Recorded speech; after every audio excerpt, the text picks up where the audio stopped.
way, with also this Mdwaba nonsense, that even when I go back to that 500,000 rand, I think I need to say this, Veli. You know, when I was accused for the first time of corruption, that 500,000 rand, I had never had the experience of being accused. And knowing that I had not done this, I immediately treated myself as an accused. And I was subjected to lifestyle audit. Some of it, to be quite honest, very demeaning. To go and count my wife's bras in the wardrobe, whether we can afford these bras and underwear, was very, very, very offensive. Because this Madisha had accused me of something and I had never been accused. Since then, when I reflected, I made a vow. If you accuse me, come with evidence. Otherwise, everybody will be accused and then you get... If you accuse me, come with evidence. With these accusations also, I want evidence, genuine evidence. Nzimande, you took so many kickbacks. Nzimande, you took 1 million to the South African Communist Party. We are a constitutional state, for God's sake. We are not a banana republic. That if you are a public representative, people can simply say whatever they like, and then you are guilty. I vowed after that, I will never, on the basis of an allegation, treat myself as guilty. The person who makes the allegation must prove it. In this instance also, that should be the case. They must prove it. So I don't see the reason why I should resign, to be quite honest. I'm doing my job as I've been given by the president, and I'm continuing. As I have said, Thursday I'll be back here with information telling the nation about opportunities that this government is expanding for poor and working class students. I've been engaging the president, by the way, on these matters on an ongoing basis. Last year, just towards the end of the year, I presented a report on the state of NSFAS to Cabinet. That was in December. That was now in December. In a meeting of Cabinet chaired by the President. I also presented a report on the proposals that will be announced today on the comprehensive student funding model, its first phase. That meeting again was chaired by the President. So I was briefing Cabinet in the President's presence. We are actually doing this. I also did phone the President. The President, unfortunately, is in Mpumalanga, to say, President, I would like to come and explain to you on what this is happening. I'm sure I'll get that opportunity. But the most important thing is that rather than just going to the President, I must go to the structures that are assigned to deal with these matters, which is the Integrity Commission and the Central Ethics Committee of the South African Communist Party, because that's where matters should actually be processed. But I report to Cabinet mostly around these things, especially also because NSFAS, whenever it has got challenges, everybody becomes concerned into our confidence as to what is it that we are doing. NSFAS continues to do good for South Africa. We are very proud. There is no scheme of its kind anywhere in the world I'm aware of by them, especially in a developing country. Thank you.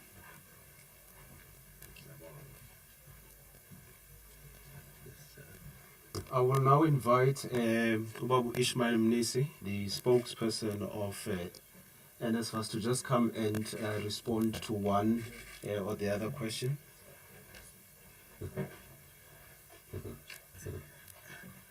Gasompisi, thank you very much. Minister, I can assure you from the discussions with NSFAS chairperson and the board that the chairperson has confirmed that he has not been party to any scheme to receive money meant for his personal use, nor that of the minister, nor the South African Communist Party. All that the chairperson has been party to are the continuous threats that the minister has spoken about to himself and that of his family. And this matter has been brought to the law enforcement agencies. And at the appropriate time, the chairperson of the board of NSFAS We'll also address the media in terms of these and the recordings themselves. Thank you very much.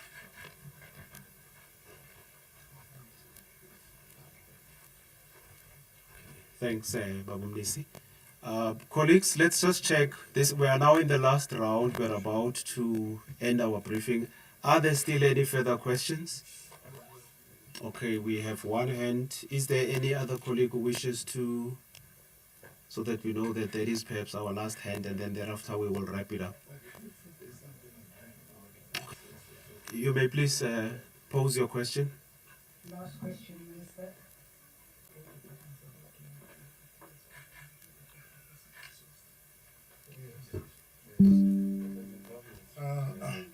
Well, insofar as SKA is concerned, by the way, you must remember that it's a number of countries that are partners, including China is one of them, but also we've got Germany, I think we've got France, and so on.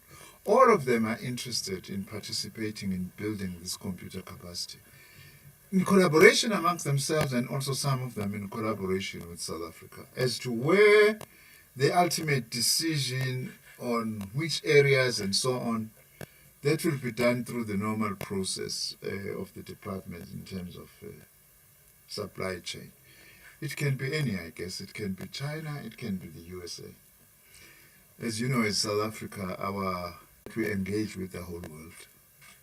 And we are not choosing who to engage with. Even the naughty ones like Israel, we have taken them to court, because those ones, they require a special attention because of the genocide that they are actually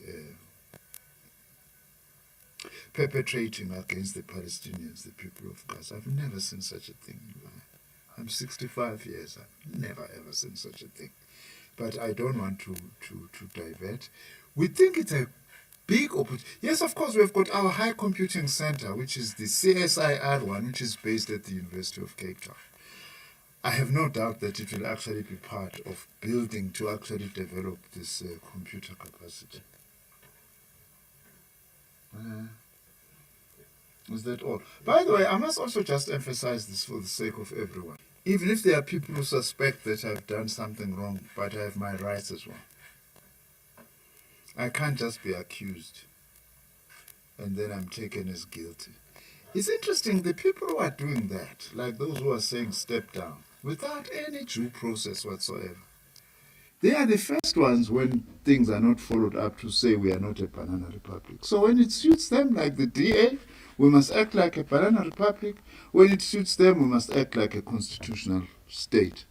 Everyone has a right. My own commitment is that every cent meant for NSFAS must actually support the poor young people of this country to acquire a post-school qualification. Thank you very much.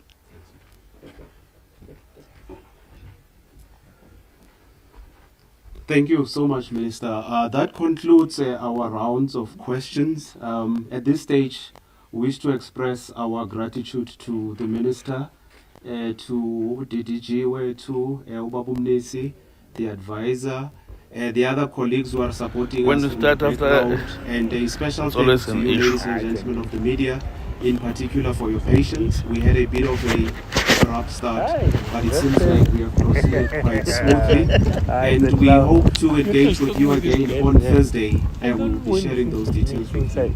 That concludes this media briefing. Thank you very much. He's talking to this woman on